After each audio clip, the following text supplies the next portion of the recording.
Guys ഇന്ന് രാവിലെ വരുന്നൊരു വാർത്തയാണ് നോവ സദോയ് ടു KBFC എന്ന നിലയ്ക്കൊക്കെ, അതായത് നോവ സദോയും കേരള ബ്ലാസ്റ്റേഴ്സുമായിട്ടൊരു ടോക്സ് നടക്കുന്ന ഒരു മൾട്ടിപ്പിൾ ഇയർ ഡീലിലേക്കൊക്കെ വേണ്ടി. അത് റിലയബിൾ ആയിട്ടുള്ളൊരു മാധ്യമം തന്നെയാണ്. ഇപ്പം 90 സ്റ്റോപ്പേജ് എന്ന് പറയുന്നൊരു വെബ്സൈറ്റ് നമുക്കറിയാം, അത്യാവശ്യം റിലയബിൾ ആണ്.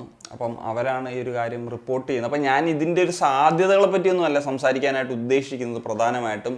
അതായത് ഈ ഒരു നോവ KBFCക്ക് വന്നാൽ അത് എങ്ങനെ ഗുണം ചെയ്യും, അല്ലെങ്കിൽ അത് നല്ലതാണോ, മറ്റ് തരത്തിലുള്ള കാര്യങ്ങളൊക്കെയാണ് ഏറ്റവും പ്രധാനമായിട്ടും സംസാരിക്കാൻ പോകുന്നത്. നമുക്കറിയാമല്ലോ, നോവ സദോയ് കഴിഞ്ഞ 2 സീസണുകളായിട്ട് FC ഗോവയിൽ കളിക്കുന്ന ഒരു പ്രധാനമായിട്ടും വിങ്ങർ പൊസിഷനിൽ കളിക്കുന്ന ഒരു താരമാണ്. 30 വയസ്സുകാരനായിട്ടുള്ള താരം, ഒരു മൊറോക്കൻ താരമാണ്. ഫോർ മീ ഇതൊരു ഗുഡ് അഡീഷൻ എന്ന് തന്നെയാണ് എനിക്ക് പറയാനുള്ളത്. ഇപ്പം നമ്മുടെ ഈ ഒരു സീസണിൽ ഇപ്പം ഇന്ത്യൻ പ്ലേയേഴ്സിൻ്റെ കോൺട്രിബ്യൂഷൻ വരുന്നില്ല എന്നുള്ള കാര്യമൊക്കെ പറഞ്ഞതാണ്. പക്ഷേ നമുക്കിപ്പം മുന്നേറ്റത്തിൽ ഒരു കാര്യം പറഞ്ഞു കഴിഞ്ഞാൽ, ഇപ്പം ദിമി കോൺട്രിബ്യൂട്ട് ചെയ്യുന്നുണ്ട്, ലൂണ ഉണ്ടായിരുന്നപ്പോൾ അദ്ദേഹം കോൺട്രിബ്യൂട്ടൊക്കെ ചെയ്യുന്നുണ്ട് ഒരു ക്രിയേറ്റീവ് പ്ലെയർ എന്ന നിലയിൽ. പക്ഷേ അതർവൈസ് ഇപ്പം പെപ്പറൊക്കെ അദ്ദേഹത്തിൻ്റെതായിട്ടുള്ള ഒരു ക്വാളിറ്റി ഉണ്ടെങ്കിൽ കൂടി നമ്മുടെ ഒരു ഗോൾ കോൺട്രിബ്യൂഷനിലേക്ക് വരുമ്പം നമ്മൾ കുറച്ചും കൂടിയൊക്കെ തീർച്ചയായിട്ടും പ്രതീക്ഷിച്ചിരുന്നു. അദ്ദേഹം ഒന്ന് സെറ്റായി വന്നപ്പോൾ, ചിലപ്പോൾ ഇനി വന്നിരുന്നേനെ, പക്ഷേ സെറ്റായി വന്നപ്പോഴത്തേക്കും നമുക്കറിയാം ഒരു ഇഞ്ചുറിയൊക്കെ പറ്റിപ്പോയി. പക്ഷേ ഈ ഒരു സീസണിൽ നോക്കി കഴിഞ്ഞാൽ, ഇപ്പം ഒഡീഷ FCയുടെ കാര്യം എടുത്തു കഴിഞ്ഞാൽ, അവരുടെ മുന്നേറ്റത്തിലെ താരങ്ങളുടെ ഒരു കോൺട്രിബ്യൂഷൻ വളരെ വലുതാണ്.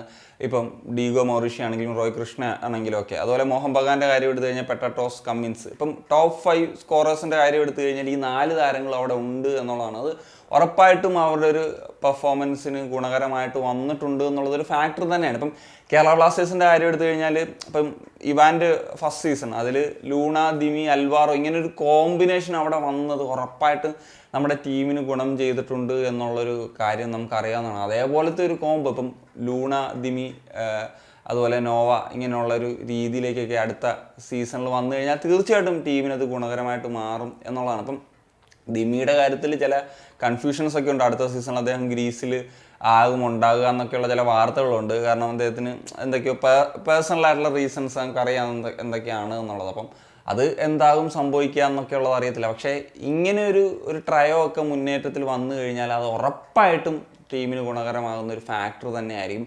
പിന്നെ മറ്റൊരു കാര്യം, ആർക്ക് പകരമായിരിക്കും ഈ ഒരു താരത്തെ കൊണ്ടുവരിക എന്നുള്ളൊരു കാര്യമാണ്. ഇപ്പം ദിമി, പെപ്ര അല്ലെങ്കിൽ സക്കായ്, ഇവരിൽ ആർക്കൊക്കെ വേണ്ടിയായിരിക്കും എന്നുള്ളത്.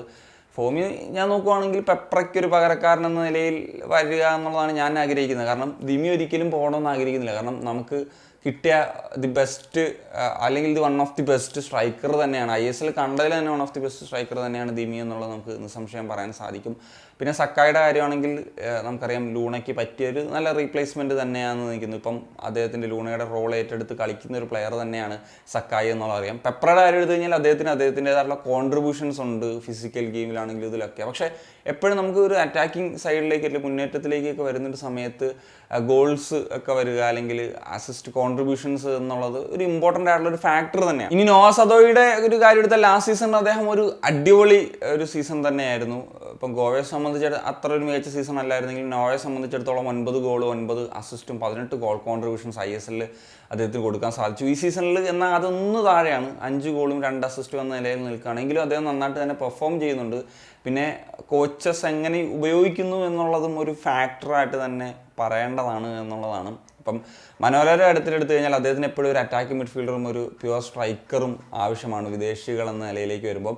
എന്നാൽ കേരള ബ്ലാസ്റ്റേഴ്സിലേക്ക് വരുമ്പോഴത്തേക്കും നമുക്കറിയാം, ഇവാൻ മുക്കോമനോവിച്ച് ആണെങ്കിൽ അദ്ദേഹത്തിന് ഒരു ഫോറിൻ വിങ്ങർ ഉണ്ടെങ്കിൽ അത് തീർച്ചയായിട്ടും ഗുണകരമാകുന്നൊരു കാര്യം തന്നെയാണ്. അങ്ങനെയെങ്കിൽ നമുക്ക് ലൂണെ സെക്കൻഡ് സ്ട്രൈക്കറായിട്ടും ഒരു സെൻട്രൽ ഫോർവേഡിനെ നമുക്ക് രീതിയിൽ കളിപ്പിച്ച് കഴിഞ്ഞാൽ അതൊരു നല്ലൊരു ഡേഞ്ചറസ് കോംബോ ഒക്കെ ആക്കി മാറ്റാനുള്ള ഒരു കാര്യങ്ങളൊക്കെ അവിടെ ഉണ്ട് എന്നുള്ളതാണ്. സോ ഇതൊരു ഡീലായിട്ട് മാറട്ടെ എന്ന് തന്നെയാണ് പേഴ്സണലി ഞാൻ ആഗ്രഹിക്കുന്നത്. കാരണം ISL ഇപ്പോൾ ഒരു ഡേഞ്ചറസ്, ഏത് ടീമും ഒരു പേടിപ്പിക്കുന്ന ഒരു താരം തന്നെ എന്ന നിലയിൽ നമുക്ക് പറയാൻ പറ്റുന്നതാണ് നോവ സദോയ്. അങ്ങനത്തെ ഒരു താരത്തെ, ISL എക്സ്പീരിയൻസ്ഡ് ആയിട്ടുള്ളൊരു താരത്തെ കിട്ടിയാൽ അതൊരു നല്ല കാര്യം തന്നെ ആയിരിക്കും എന്നുള്ളതാണ്. സോ ഇനി എന്ത് സംഭവിക്കും എന്നുള്ളത് നമുക്ക് കാത്തിരുന്ന് കാണാം. അങ്ങനത്തെ ഒരു മുന്നോട്ടുള്ള ഫർദർ കാര്യങ്ങളിലേക്കൊക്കെ പോയാൽ കൂടുതൽ കാര്യങ്ങളൊക്കെ വിശദമായിട്ട് സംസാരിക്കാം എന്നുള്ളതാണ് എനിക്ക് തോന്നുന്നത്. അപ്പോൾ എന്താണ് നിങ്ങളുടെ ഒപ്പീനിയൻ? ഉറപ്പായിട്ടും കമന്റ് ചെയ്യാൻ കാണിക്കുകയാണ്. പക്ഷേ